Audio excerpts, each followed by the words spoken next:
Welcome to the new series of Speak Up, the television and social media platform for Freemasonry in New Zealand. I am Barry Rushton, your host, and thank you for joining us this evening. Tonight, our first guest is Libby Twiss, who received a Freemasons postgraduate scholarship to continue her studies in agribusiness and product management. It's an interesting journey from living in Auckland down to Lincoln University. Following on from Libby is a man who knows all about diamonds, gems and valuations. An early friend of underwater explorer Kelly Tarleton, a man who also has several species of sea creatures named after him, Bill Palmer. And closing out the show, of course, is our regular contributor Graham Houston with another enthralling episode about a famous Freemason. And my first guest tonight is Libby Twiss. Hello Libby, nice to see you. Thank you very much for having me. I believe you had a bit of a tough job getting here. I know you got stuck in traffic, everything stopped, you had to bail out of the taxi, jump on a Lime scooter, and lo and behold, you've arrived safely. I've lived to tell the tale. You have lived to tell the tale. Congratulations on you being awarded the Freemason Scholarship, the postgraduate scholarship. Thank you very much. $10,000. It's a nice little award, yes. I have to admit. Now, can you remember, how did it feel when you first knew, because other people applied for it, when you knew you got it, what were the first feelings that you had? I mean, obviously, you apply for these things hoping you'll get it, but there's always a wee bit of shock and surprise. And then I guess I was just very, very grateful and kind of a sense of relief, I guess, knowing how it would help me kind of go through the year. So.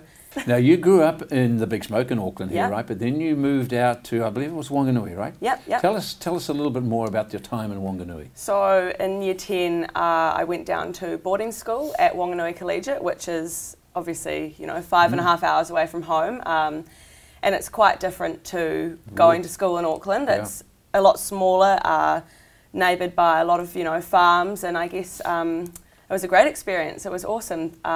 I met a lot of different people that I probably wouldn't have met if I'd stayed in Auckland, and I definitely think it kind of shaped me and helped push me on the journey that I guess I've followed up until now, which probably would have been very different if I hadn't gone there. For sure. When I went to America to study, I was by myself, and meeting these people and actually going to their houses and being there for Thanksgiving and that sort of stuff, just fantastic. Now, you must have had a bit of that too, I'm sure, right? Being going off, because obviously didn't come home in the weekends, so would get invited out to one of the girls, sign out for leave, and would go roving around their farms on their buggies and everything, which was awesome. So you finished the actual high school stuff, I'll call it high school. Yeah. Looking around, I guess, for universities to go to. Yeah. Tell us why, and I guess why not, why you settled on Lincoln. It was somewhat a process of elimination. I guess there were a few unis that I didn't want to go to. I knew I didn't want to be in Auckland because I wanted to, you know, stay away from home. And I was going to open days and nothing was really exciting me at all, and Lincoln was the last open day that I was actually going to, and so I was kind of a bit worried that if I didn't like it I was going to take a gap year because I didn't really want to start something that didn't appeal to me. But the minute I stepped onto the campus, I guess, and had a look around and went to the open day, it just completely blew me away. Everyone was so genuine and so friendly, and even though they had hundreds of people going through, any questions you had or anything, it actually felt like they wanted to help you, and it definitely made me want to be there. It felt like a fit. Yeah, 100%, and yeah. Now, you finished a bachelor's degree in agribusiness, right? Yeah. And as a food marketing too as well? Yeah. And you mentioned, I believe, during that time that you are keen to see that the New Zealand companies differentiate themselves a little bit, right? What do you mean by that? And give me some examples of what you mean. So that's kind of a huge aspect of what I learnt in my degree, and that is, like you said, that especially for, you know, agribusinesses and food producing or selling companies, New Zealand needs to really, in the future and now, innovate and differentiate themselves, because if you look at it on scale, we're not big enough to compete on cost. You know, we're always going to be undercut. So what New Zealand does well is creating good quality products that people love, that are innovative, and it just keeps products relevant and ensures that they sell and kind of can gather the premiums that they deserve, because we're never going to be able to feed everyone. We're not big enough, but if we can aim for the right markets, then New Zealand will continue to prosper, I guess. Leaving aside your studies, I mean, the reason that you got the award, and as I mentioned that in one other program, it's not just your academicness, it's about the community commitment that you have as well, and I believe that you have got quite a bit of a presence in the community in the Lincoln area, right? Yeah. I'll just read some of the things. You won the Students Association's Golden Award. We might talk about that in a second. Yep. Also, too, that you're a recipient of the Prime Minister's Award. I think it was last year, 2018. You went to Brazil, and Yep. I'd like to touch on that too.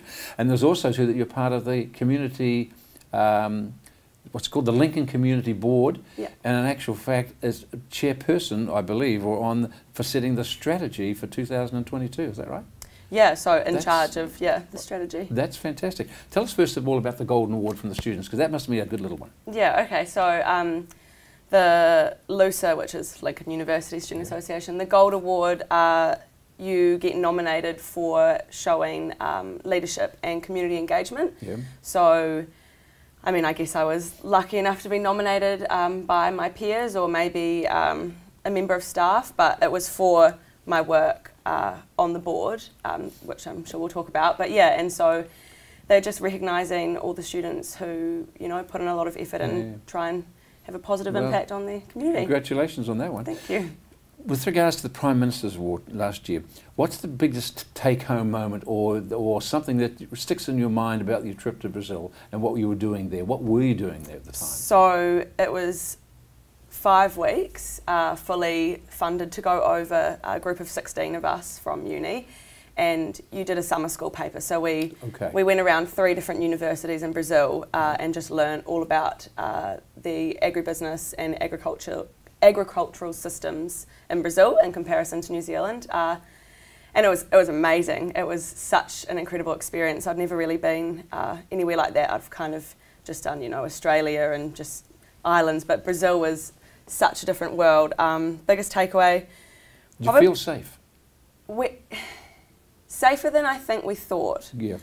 We definitely were wary of, you know, that it's not New Zealand and there are areas and times that you wouldn't go out. But I think everywhere we went was quite student-based. And yeah, we felt really well looked after. Yeah, it was, and we wouldn't be out, you know, after dark or anything. But even when we were, it was so fine. So that was really nice to kind of not go over and be worried. But I mean, the biggest takeaway was their culture. It was just infectious, I guess. Wow. You'd see, we went out for dinner one night, and all of a sudden tables were cleared, and they were all dancing, just incredible dancers with such rhythm and passion, and we just were terrible. But it was really cool to see, and it kind of makes you reflect on sometimes we don't quite have that kind of culture back here all the time. So it was nice to kind of go to another country and see it. Now, you know, I do have to ask you this question only because it just makes sense. This award you've got, you know, they're from the Freemasons charity. It's a tidy little sum, $10,000. What does it? How does it help you on your way? I mean, I know that you have got this goal to be sort of come out of school debt free, and that in itself is an absolutely worthy ideal. So obviously it's going to help you along that way. But anything else it does for you along the way? So yeah, like you said, I have managed to, difficult at sometimes, but get through uni without a student loan. Fantastic.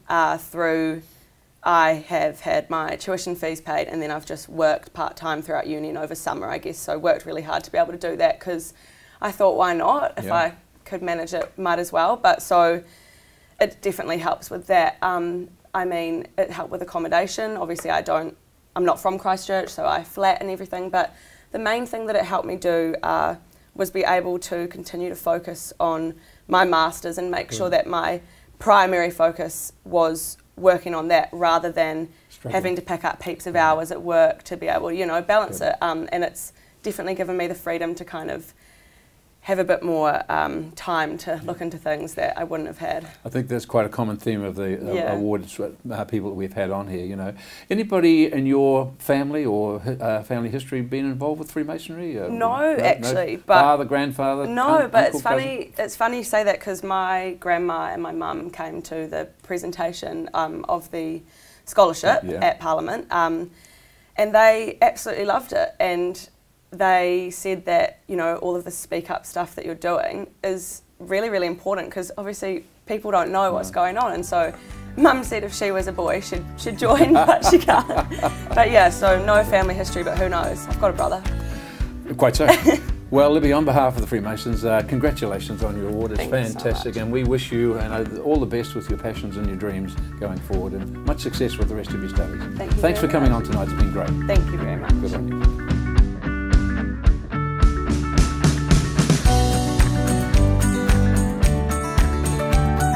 My next guest is Bill Palmer. Bill, welcome. Thanks for coming along.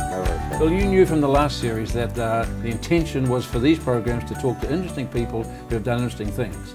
The more I find out about you, you have had such an interesting life. I mean, started off being a watchmaker up there in Whangarei with someone else we know from Whangarei, a degree in gemology, sensational, successful jewellery appraiser, underwater diver and adventure, good mates with the late Kelly Tarleton, discoverer of marine life with a number of species named after you. What a remarkable life you've had. Wow. How good's that? Good. Good, it's more than good.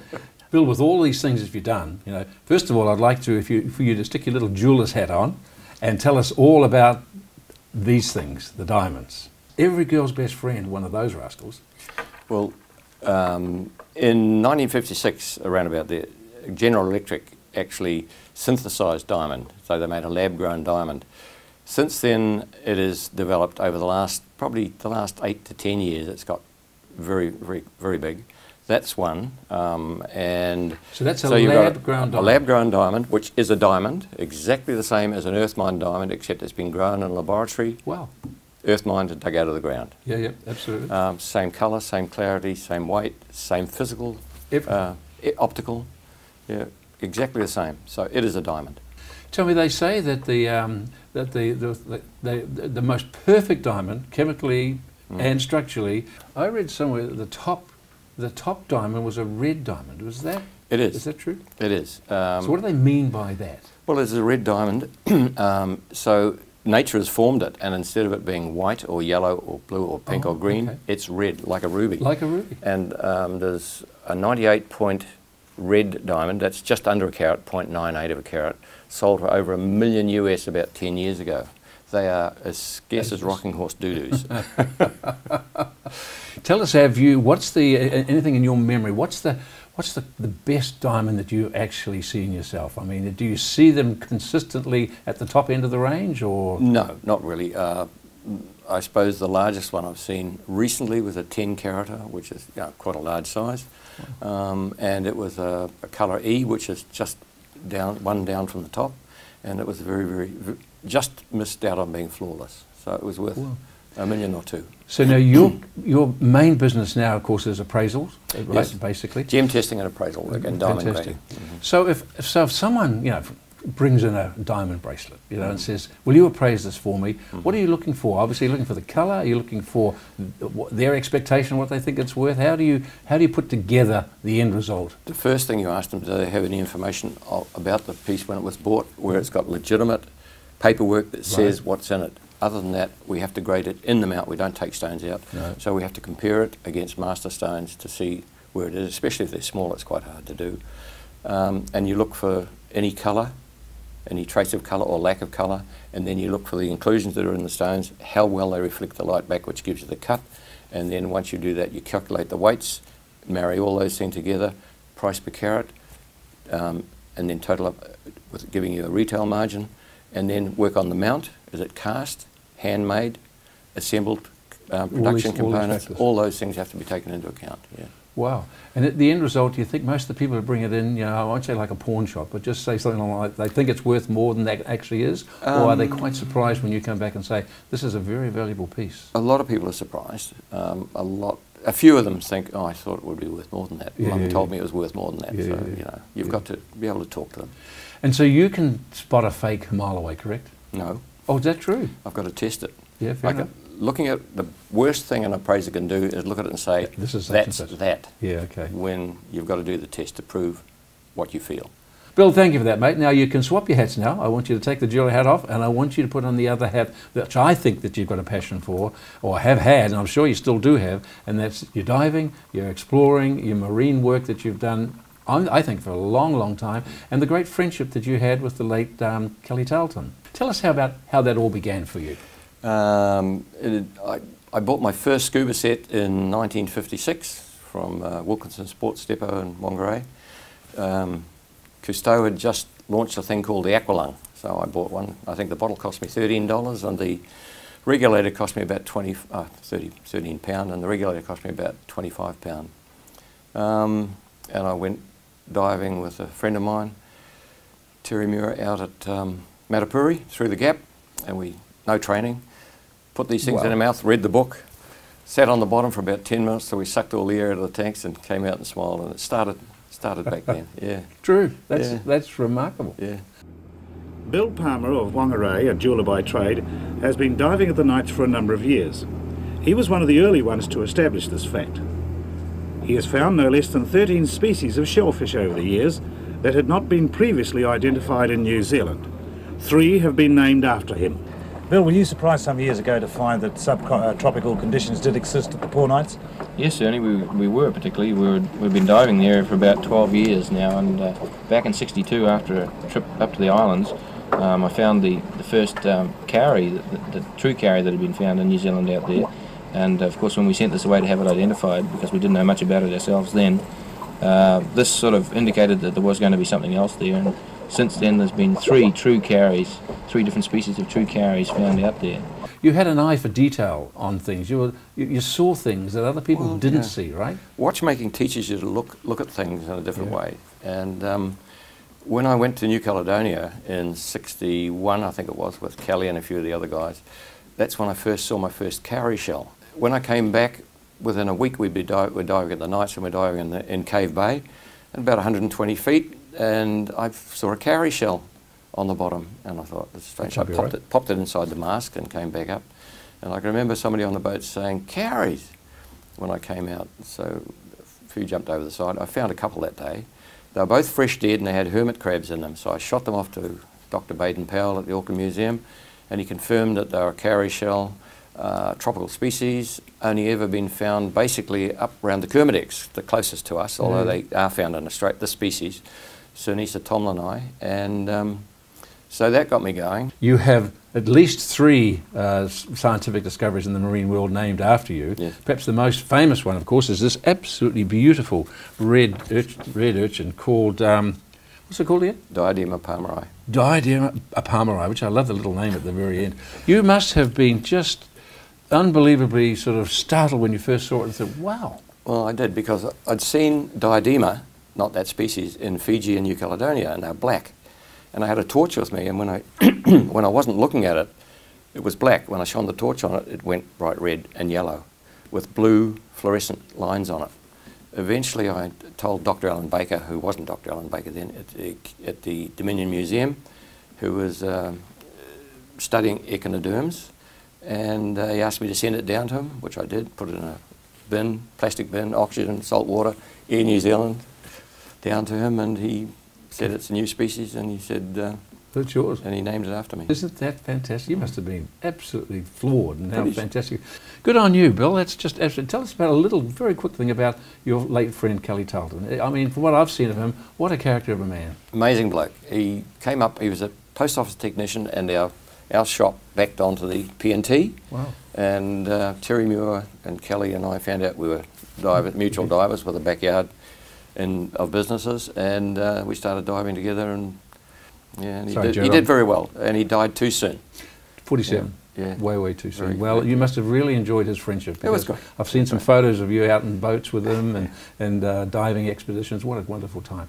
Now, Bill, you've been in Freemasonry for a considerable time, right? And I say that nicely. You know, I do say that nicely. 43, 44 years. You know, and we in Freemasonry talk often about the values of Freemasonry. You know, how do you feel yourself that we put those values into practice? Well, I think everybody else has said it, and I suppose I'll have to say it. It's something that when you get into it and you find out about it, it's true that it teaches good men to be better. And I've enjoyed the friendships that I've made and still making. And the thing I really enjoy now is seeing the younger men that are coming, and I say younger men, 18, 19, 20 years old, that are coming in and taking active roles in Freemasonry and loving it. And you talk to most of them and they say it gives them something which is outside the norm, and it gives them a chance to dress up, put a collar and tie on. Yeah. And there's certain parts that are quite formal, and they love it. They really love it. What do you think the lodges themselves should be aiming for and doing? I think that there should be more family inclusion in the younger members, because most of those younger guys, my kids have grown up and got their own kids, but a lot of these guys that are coming in their early 20s into their 30s have got young families, and you've got to somehow, rather than keep dragging them away to go to a meeting, a practice or actual meeting night, to actually have lodge meetings other than that, and we used to do it in Whangarei, where you could include the families and the kids as well. Well, I think we are seeing that, aren't we? I mean, I look around and I see that a lot. We are.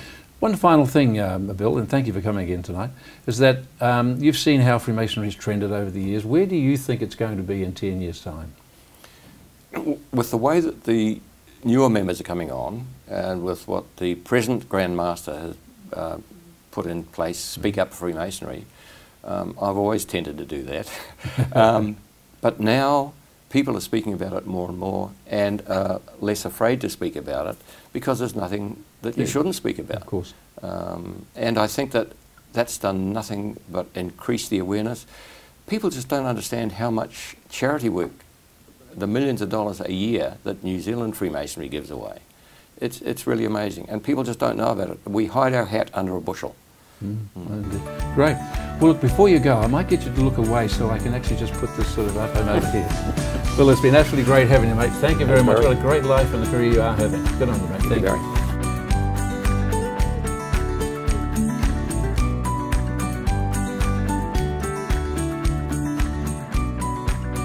And rounding out the show tonight is our regular contributor, Graham Houston, who's going to talk about the life and times of a famous New Zealander who lived in Taranaki, an area that I lived in for a while too. It is good to see you, Graham. Thank you, Barry. Who are we speaking about tonight? We're talking about Sir Harry Atkinson. Atkinson. A 10th Premier of New Zealand, okay, with a couple of interesting twists, which I'll come to just shortly. He was born in England, and with his brother, when they were about 22, came to New Zealand following a previous brother, William, that had already come and settled out here in that Taranaki region. They arrived out here and immediately bought farmland and became farmers and bushmen in that Taranaki region. Harry built a cottage there, one of those early settlement cottages, all look pretty much the same, and he named it Herworth, after the place where he grew up as a boy in England. Herworth. Now, Herworth. Yeah. It became part of a little settlement there, and I think there was about 6 houses there, fairly much the same early settlement places. Now today, if you go to down Taranaki, around New Plymouth, you can go visit that cottage. It's on part of the Taranaki Tourism Trail, and is the Herworth Cottage. Now, that was handed over to the Heritage New Zealand in about 1967, and when they handed that over, they started stripping the walls, and what did they find? They found graffiti. They found graffiti from the New Zealand wars. And it just showed that they had graffiti in those days, not just here in this generation as well. Now, he apparently appeared to be a no-nonsense sort of a guy, straight, plain-talking guy, who didn't tolerate fools very easily. When the New Zealand wars reached Taranaki, he became one of the first volunteers. And he was a bit of a natural leader, and he was one of the early members of the Taranaki Rifle Volunteers, which gained a reputation as becoming a very formidable militia force. Yeah, they were. He was a captain in that militia, rising to the rank of captain. And if you read some of the historical reports of some of the battles that he took part in, you will see that he was very much a go-getter and very much a tough man. But at the conclusion of well, not even at the conclusion of the New Zealand Wars, but when the New Zealand Wars were on, and coupled with his farming, he also took an interest in politics, and that's when he entered Parliament, and he became a MP for about 9 terms. I believe also too, when he was in Parliament, well, he was actually becoming more famous within Parliament. He was actually the colonial treasurer, wasn't he? He was quite frugal, right? He didn't want people to spend anything. No, he was a colonial treasurer for about 10 years, and he was seen as a cautious, prudent man. Yeah. However, he did lose a bit of his popularity at times there with some of the radical ideas he had, such as he proposed the National Insurance Scheme, the welfare scheme, in about 1892, and the leasehold farm land scheme as well, and people were a bit nervous about that. Then he went on to become Premier of New Zealand, the 10th Premier, but he did it 4 times. And some of it was pretty short. And he continued as Premier till 1891 when he was succeeded by John Ballance.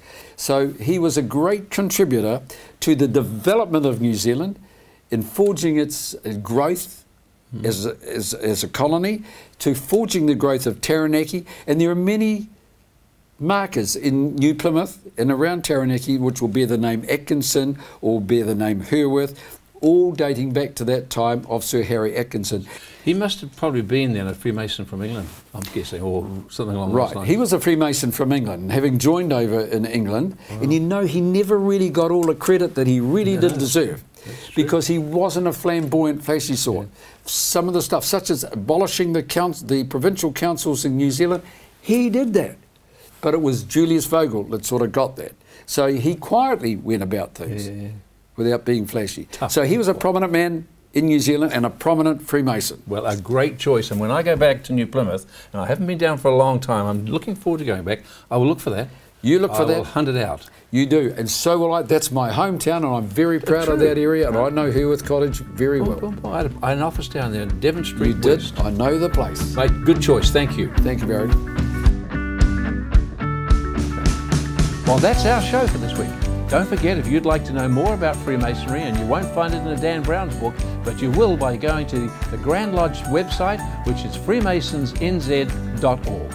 In the meantime, if you've been thinking, planning, or asking questions about joining Freemasonry, we have a website for this very purpose. It's simply welcometofreemasonry.co.nz. We hold a regular dinner experience where you can meet other Freemasons before making a decision to join.